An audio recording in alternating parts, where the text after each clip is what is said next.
এমন কথা শুনে হযরত মুসা আলাইহিস সালাম অবাক হয়ে গেলেন। তিনি আর কোনো কিছু না বলে সোজা তুর পাহাড়ের দিকে রওনা করলেন। তুর পাহাড়ে এসে হযরত মুসা আলাইহিস সালাম আল্লাহ রব্বুল আলামিনকে বলতে লাগলেন, হে রব্বুল আলামিন, আপনি তো বলেছিলেন ওই মহিলার ভাগ্যে কোনো সন্তান লেখা হয়নি, তাই ওই মহিলা কোনোদিন মা হতে পারবে না। কিন্তু আমি আজকে সেই মহিলার বাড়িতে গিয়েছিলাম, গিয়ে দেখতে পেলাম একটি ছোট্ট শিশুর সাথে মনের আনন্দে সেই মহিলা খেলা করছে এবং সেই মহিলা বলেছে যে আল্লাহ রব্বুল আলামিন তাকে একটি সন্তান দান করেছে। ইয়া রব্বুল আলামিন, আমি এই ব্যাপারটা বুঝতে পারিনি কিভাবে এই ঘটনাটা ঘটলো। তখন আল্লাহ রব্বুল আলামিন এক গায়বী আওয়াজের মাধ্যমে হযরত মুসা আলাইহিস সালামকে জানিয়ে দিলেন, হে মুসা, যদি তুমি এই প্রশ্নের উত্তর পেতে চাও তাহলে কোনো এক মানুষের মাংস নিয়ে আমার কাছে আসো, তাহলে তুমি তোমার প্রশ্নের উত্তর পেয়ে যাবে। আল্লাহ রব্বুল আলামিনের কাছ থেকে এমন কথা শোনার পর হযরত মুসা আলাইহিস সালাম মানুষের মাংস খোঁজ করার জন্য বের হয়ে গেলেন। হযরত মুসা আলাইহিস সালাম তার কওমের লোকদের কাছে গিয়ে বললেন, হে আমার কওমের লোকেরা, আল্লাহ রব্বুল আলামিনের নির্দেশে আমি এখানে এসেছি। আল্লাহ রব্বুল আলামিন বলেছে মানুষের মাংস নিয়ে যেতে। তোমাদের মধ্যে কেউ কি আছো যে আমাকে এক টুকরো মানুষের মাংস শরীর থেকে কেটে দেবে? হযরত মুসা আলাইহিস সালামের মুখে এমন কথা শুনে তার কওমের লোকেরা সবাই অস্বীকৃতি জানিয়ে এখান থেকে চলে গেল। মুসা আলাইহিস সালাম তারপর অনেক চিন্তিত এবং পেরেশানি হয়ে গেলেন। চিন্তিত মন নিয়ে তিনি এদিক সেদিক ঘোরাফিরি করতে লাগলেন। অবশেষে কোনো সমাধান না পেয়ে তিনি বাড়ির দিকে রওনা করছিলেন। এমন সময় পিছন থেকে একজন বুজুর্গ দরবেশ হযরত মুসা আলাইহিস সালামকে ডাক দিয়ে বললেন, হে আল্লাহর নবী মুসা, তোমাকে এত চিন্তিত এবং পেরেশানি দেখাচ্ছে কেন? ঘটনা কি বলো আমাকে। তখন মুসা আলাইহিস সালাম ওই দরবেশের কাছে এসে বললেন, আল্লাহ রব্বুল আলামিন বলেছে মানুষের মাংস নিয়ে যেতে, কিন্তু আমার কওমের লোকদের কাছে আমি এসেছিলাম, কেউ আমাকে মানুষের মাংস এক টুকরো দিতে রাজি হলো না, সবাই মুখ ফিরিয়ে নিল। তখন দরবেশ ব্যক্তিটি হযরত মুসা আলাইহিস সালামের হাত থেকে চাকুটি নিয়ে তার নিজের শরীর থেকে এক টুকরো মাংস কেটে হযরত মুসা আলাইহিস সালামের কাছে দিয়ে দিল। তারপর দরবেশ ব্যক্তিটি চলে গেলেন। হযরত মুসা আলাইহিস সালাম এই ঘটনা দেখার পর অত্যন্ত বিস্মিত হয়ে গেলেন। অতঃপর তিনি মাংসের টুকরা নিয়ে তুর পাহাড়ে চলে আসলেন। হযরত মুসা আলাইহিস সালাম আল্লাহ রব্বুল আলামিনের উদ্দেশ্যে বললেন, হে আল্লাহ, আমি মানুষের মাংস নিয়ে এসেছি, কিন্তু এই মাংসের জন্য আমি আমার কওমের বহু লোকের কাছে গিয়েছি, কিন্তু কেউ মাংস দিতে রাজি হয়নি। হঠাৎ একজন বুজুর্গ দরবেশ ব্যক্তি তার শরীরের মাংস কেটে আমাকে দিয়ে দিল। তখন আল্লাহ রব্বুল আলামিন এক গায়বী আওয়াজের মাধ্যমে হযরত মুসা আলাইহিস সালামকে বললেন, হে মুসা, তুমি মানুষের মাংসের জন্য অন্য কারো কাছে যাওয়ার কোনো দরকার ছিল না, তার জন্য তুমি নিজেই যথেষ্ট ছিলে। এর মধ্যেই তোমার প্রশ্নের উত্তর তুমি পেয়ে গেছো।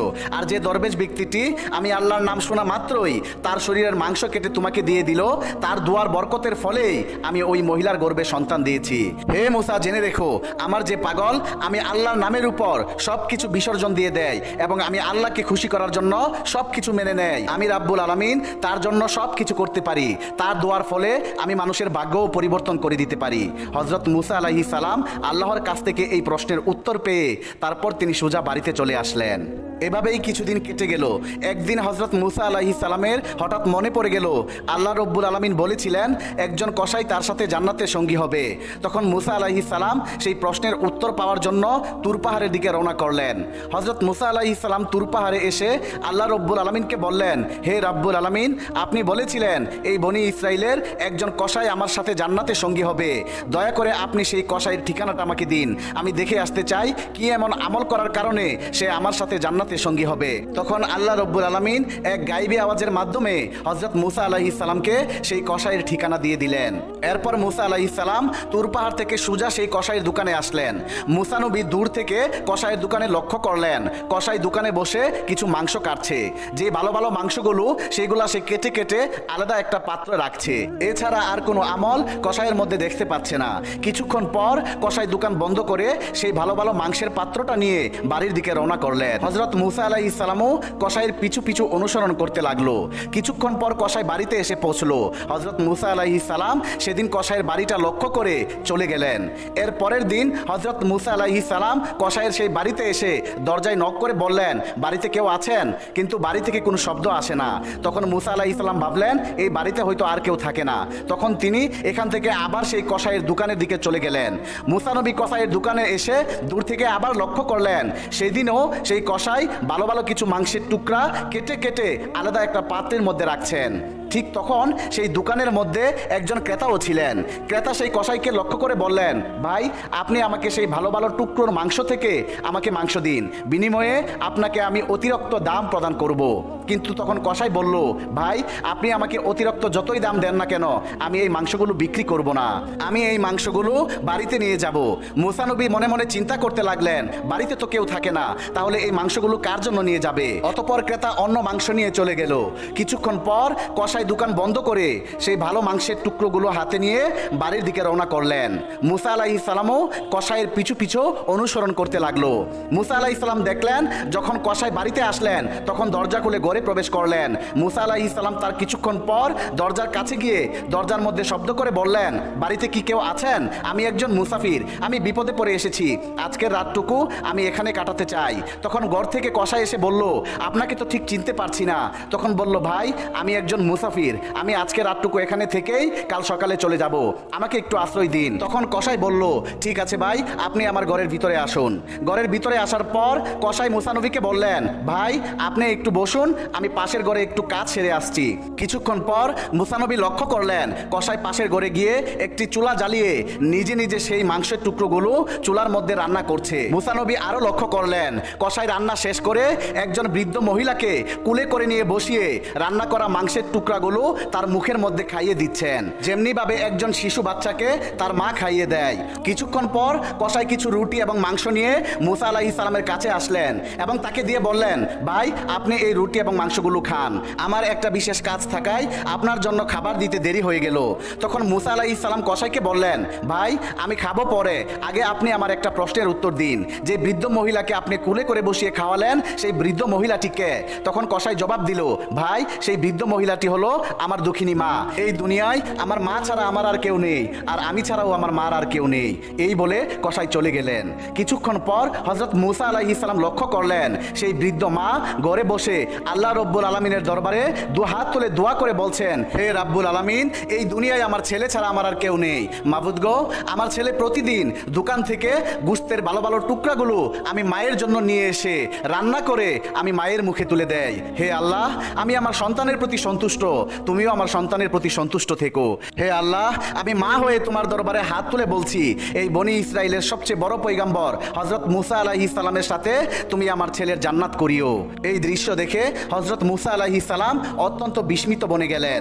পরের দিন তিনি তুর পাহাড়ের দিকে রওনা করলেন এবং তুর পাহাড়ে এসে আল্লাহ রব্বুল আলামিনকে বললেন, হে রব্বুল আলামিন, ওই কসাইয়ের তেমন কোনো আমল দেখতে পাইনি, তবে একটি আমল দেখেছি, সেটি হলো সে অত্যন্ত মা ভক্ত, সে তার মাকে অত্যন্ত শ্রদ্ধা এবং সম্মান করে, সে তার মার খুব খেদমত করে, সে তার বৃদ্ধ মাকে কুলে তুলিয়ে বসে প্রতিদিন নিজ হাতে রান্না করে মাংস খাওয়ায়। তখন আল্লাহ রব্বুল আলামিন এক গাইবী আওয়াজের মাধ্যমে মুসা নবীকে জানিয়ে দিলেন, হে মুসা, এই বৃদ্ধ মা তার সন্তানের প্রতি সন্তুষ্ট, তার সন্তান তার মাকে অত্যন্ত শ্রদ্ধা এবং ভালোবাসে, তার মায়ের খেদমত করে, আর এই বৃদ্ধ মা তার সন্তানের প্রতি খুশি হয়ে আমি আল্লাহর দরবারে প্রতিদিন দু হাত তোলে দোয়া করে বলে, মাবুদ, আমার সন্তানকে তুমি মুসা নবীর সাথে জান্নাতে থাকার ব্যবস্থা করে দিও। মুসারে, আমি দুনিয়ার সবকিছু ফিরিয়ে দিলেও মায়ের দোয়া কখনো ফিরিয়ে দিতে পারি না, তাই আমি সেই বৃদ্ধ মায়ের দোয়া কবুল করে নিয়েছি, এই জন্য সেই কসাই জান্নাতে তোমার সাথে বসবাস করবে।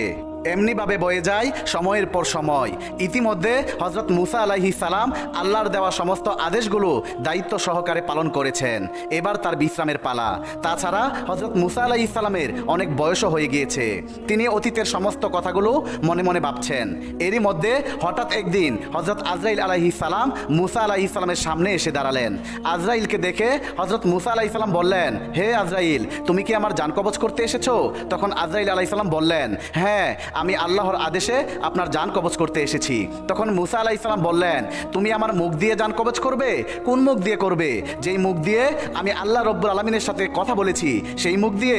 তখন হযরত আজরাইল আলাইহিস সালাম বললেন, তাহলে আমি আপনার চোখ দিয়ে জান কবজ করব। তখন মুসা আলাইহিস সালাম বললেন, কোন চোখ দিয়ে জান কবজ করবে?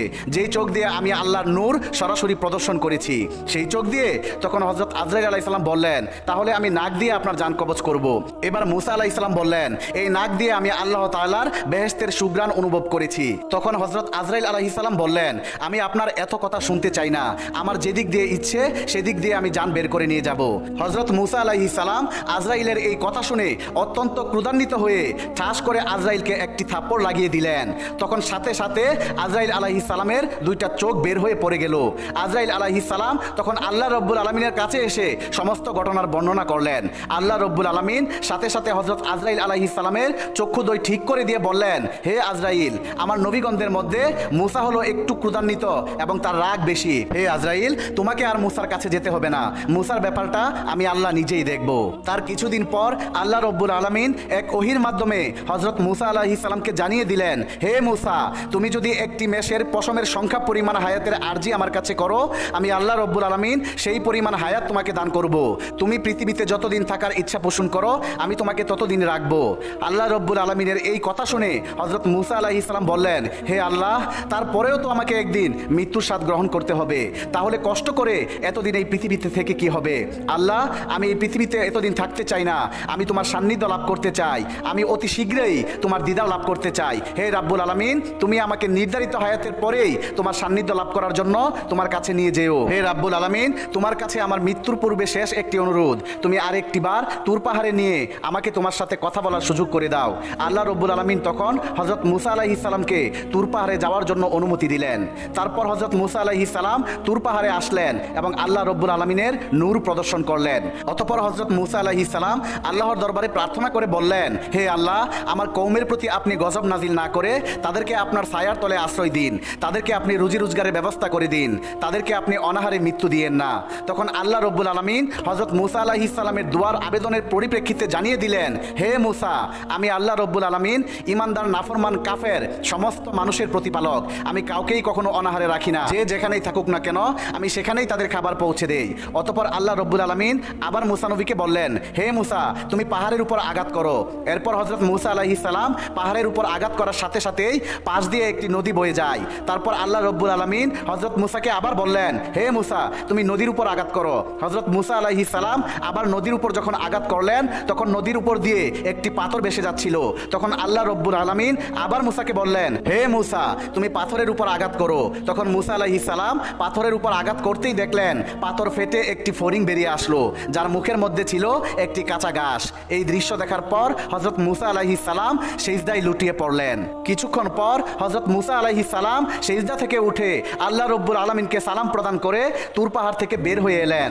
তিনি যখন সামনের দিকে অগ্রসর হতে লাগলেন, তখন তিনি দেখতে পেলেন রাস্তার পাশে কতিপয় লোক মিলে একটি কবর খুঁড়ছে। তখন মুসা আলাইহিস সালাম তাদের কাছে গিয়ে জিজ্ঞেস করলেন, তোমরা এই নির্জন এলাকায় কার কবর খুঁড়ছো? তখন তাদের মধ্যে একজন জবাব দিলেন, হে আল্লাহর নবী মুসা, আমরা আপনার নেই একজন মহান ব্যক্তির কবর খুঁড়ছি, আপনিও আমাদের সাথে এই সওয়াবের কাজে শরীক হতে পারেন। তখন তাদের কথায় হযরত মুসা আলাইহিস সালাম কবর খোঁড়ার কাজে সাহায্য করলেন। এরপর তাদের মধ্যে একজন মুসা নবীকে বললেন, হে আল্লাহর নবী মুসা, আমরা যার জন্য কবর খুঁড়ছি সেও আপনার নেই, অতএব আপনি একবার কবরে শুয়ে মাপটা পরীক্ষা করে দেখতে পারেন। ওই লোকের কথা মতো হযরত মুসা আলাইহিস সালাম কবরে গিয়ে শুইলেন। কবরে শুয়ে তিনি আল্লাহর দরবারে দোয়া করলেন, হে আল্লাহ, এই জায়গাটি কত নিচু, এই জায়গাটি তুমি আমার জন্য কবুল করো। সাথে সাথে মুসা আলাইহিস সালামের দোয়া কবুল হয়ে যায়। এরপরই সাথে সাথে একজন ফেরেশতা এসে হযরত মুসা আলাইহিস সালামকে একটি আপেল খেতে দিলেন।